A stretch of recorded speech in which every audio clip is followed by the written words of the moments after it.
Настя прислушивалась к перестуку колес поезда и думала о том, что теперь ее жизнь изменится. Она не будет лучше или хуже, она будет просто другой. Месяц назад Насте исполнилось 19 лет, и ее любимый и единственный дед Андрей, с 5 лет воспитывавший ее, сказал: «Ну что, внученька, все, что мог, я тебе дал. Жить научил. Сама знаешь, каково мне с тобой расставаться. Однако и держать тебя в нашей лесной глуши я больше не хочу.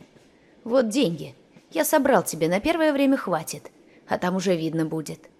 «Деда, ты что такое говоришь? Как же я тебя оставлю?» – испугалась Настя. «Не хочу я никуда уезжать. Разве нам плохо с тобой тут вдвоем?» «Хорошо, очень хорошо нам вместе. Но деревня есть деревня, а город есть город. Тебе мужа искать надо, семью свою заводить, деток рожать. А здесь у нас мужиков раз-два и обчелся. И те уже старики, можно сказать. Для тебя уж точно». «Дед, но ведь счастье не в семье и не в детях». «Да? А в чем же еще?» «Нет, Настенька, что ты мне не говори, о счастье именно в семье. И никак иначе. Работа, друзья, гулянки – это все хорошо, но временно, небольшими дозами. А вот семья – это то, ради чего человек жить должен. Прости, что я вот так говорю с тобой. Тебе может даже показаться, что я слишком умничаю, но я так думаю. И хочу, чтобы ты так думала. В этой жизни нужно состояться. А ты умница и красавица. А значит, у тебя все обязательно должно получиться. Я в тебя верю». Настя вздохнула. Дед всегда был такой. Если уж что надумает, своего добьется обязательно. Когда-то очень давно родители Насти погибли в автокатастрофе, и девочку стали оформлять в детский дом. Родители отца от внучки отказались. Им никогда не нравилась невестка, и внучку они тоже не хотели видеть.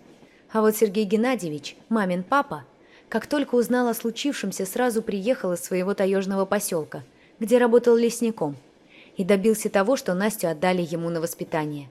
Настя помнила вот такой же стук колес, когда она, пятилетняя девочка, ехала с дедом в тайгу, которая сначала очень сильно пугала ее. Но день за днем она привыкла к новым условиям жизни и уже не боялась ни диких зверей, выходивших к самому жилью людей, ни суровых бородатых мужчин, ни деда, похожего на большого медведя. Дед Сергей оказался очень добрым и веселым. Он постоянно устраивал для внучки какие-нибудь затеи, и она вообще не думала, что когда-нибудь покинет этот суровый край, который стал для нее родным. А теперь она уезжала, чтобы найти другое счастье, которое, как обещал дед, обязательно ждет ее впереди. «О чем задумалась, подруга?» – раздался рядом с Настей девичий жизнерадостный голос.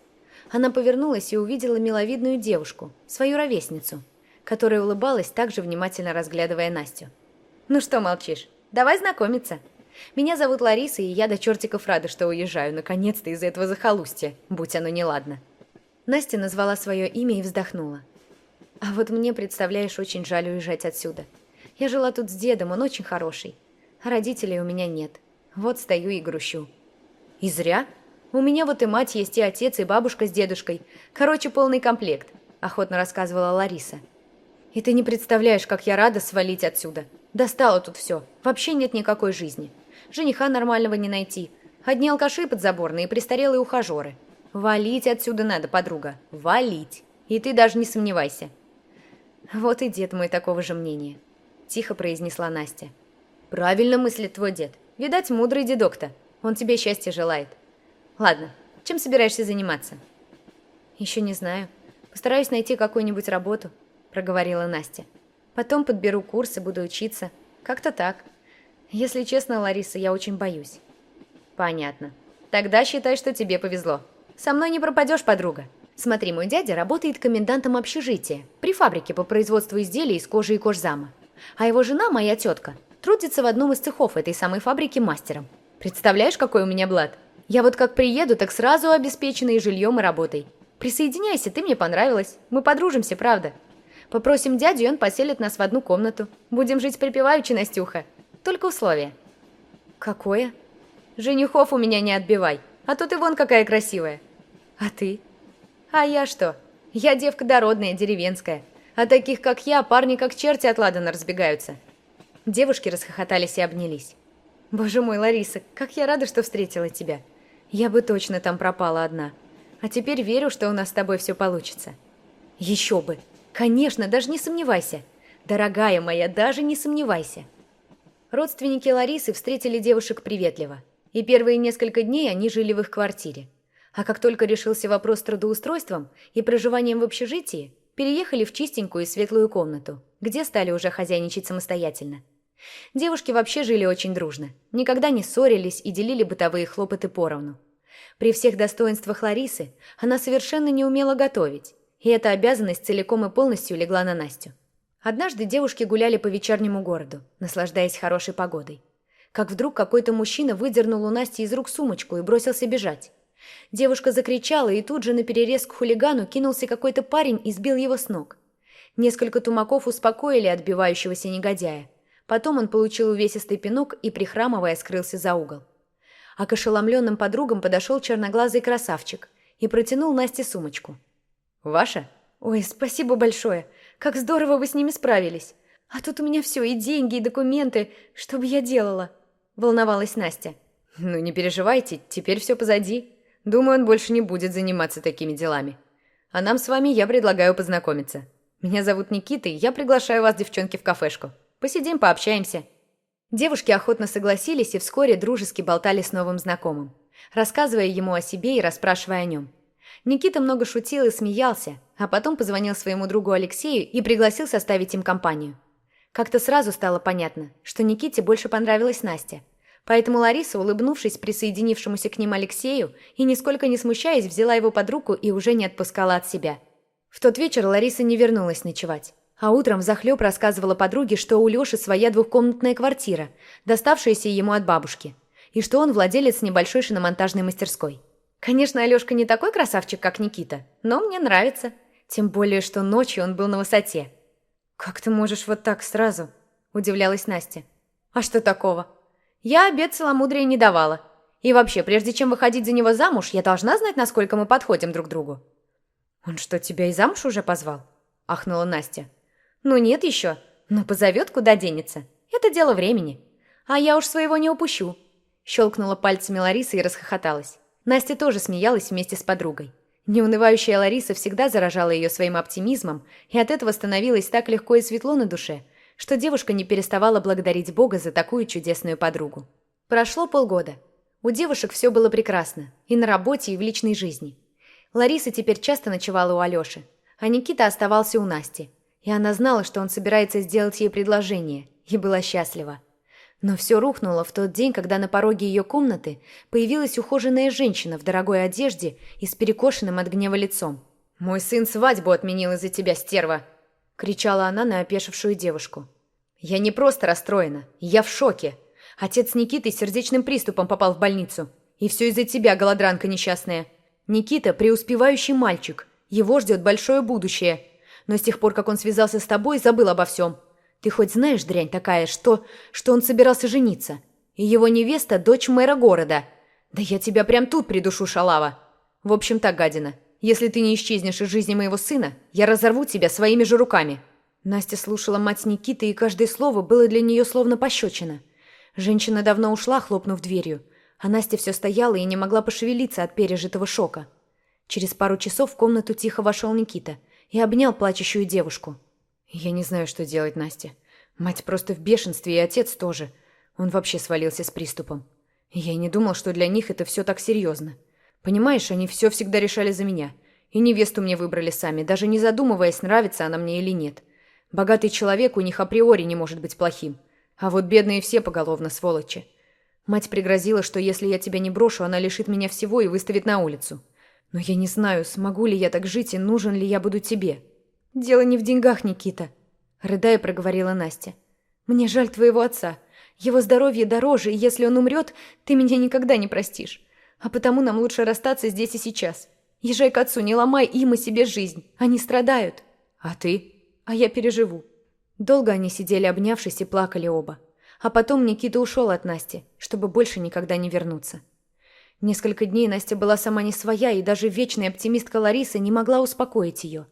А когда Настя призналась ей, что беременна, девушка только всплеснула руками. «Да как же так, Настенька?» «Вот так, как обычно», – неожиданно ровным голосом сказала Настя. «Но ты не переживай, аборт я делать не буду. Пусть у меня останется хоть какая-то частичка его любви. Расскажи лучше, как дела у вас с Алешей. Я выхожу за него замуж, Настя. Я не хотела тебе говорить, но раз ты спросила, на этой неделе совсем к нему переберусь. А ты будешь тут хозяйничать одна. Я уже просила дядю, чтобы он никого к тебе не подселял. Одна. Эхом отозвалось в душе Насти небрежное брошенное Лариской слово. Одна. Как же больно быть одной. Прошло 9 месяцев. Настя родила сына Илюшу и вернулась из роддома в общежитие. Капризный малыш чувствовал постоянную тоску матери, плохо спал и постоянно плакал.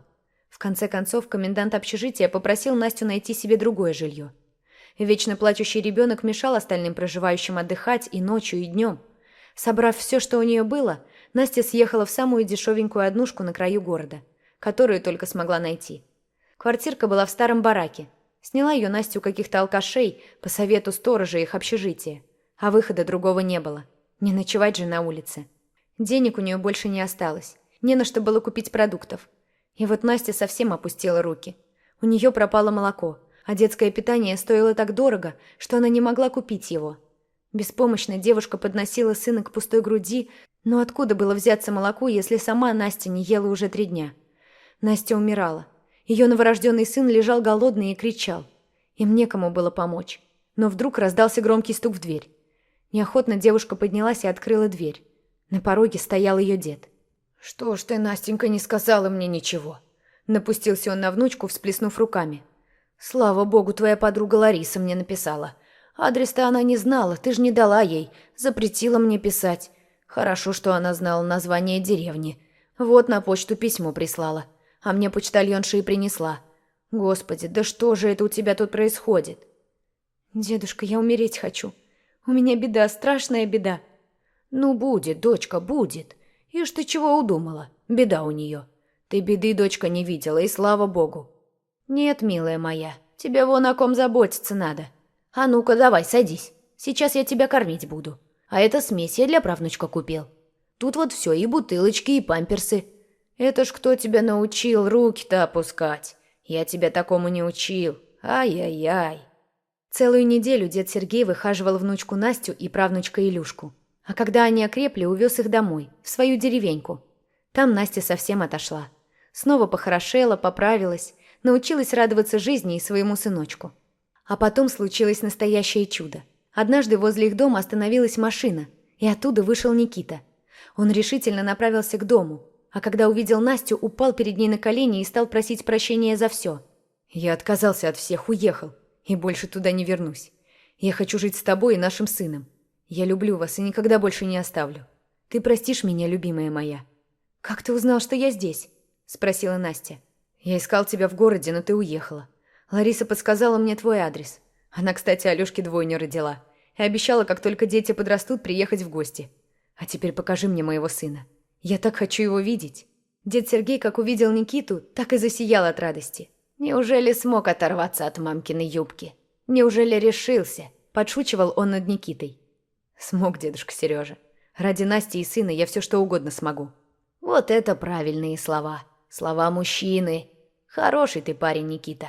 Принимаем тебя в нашу семью». Старик улыбнулся и похлопал парня по плечу. Так Никита остался с новой семьей. Вместе с дедом Сергеем он занялся фермерством, и их дело быстро стало набирать обороты.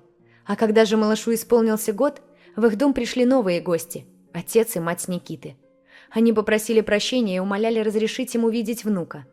Настя не стала вспоминать причиненное ей зло и улыбнулась им. Любовь победила, и Настя была этому очень рада. А большая семья – это счастье, ведь так всегда говорил ее любимый, мудрый дед.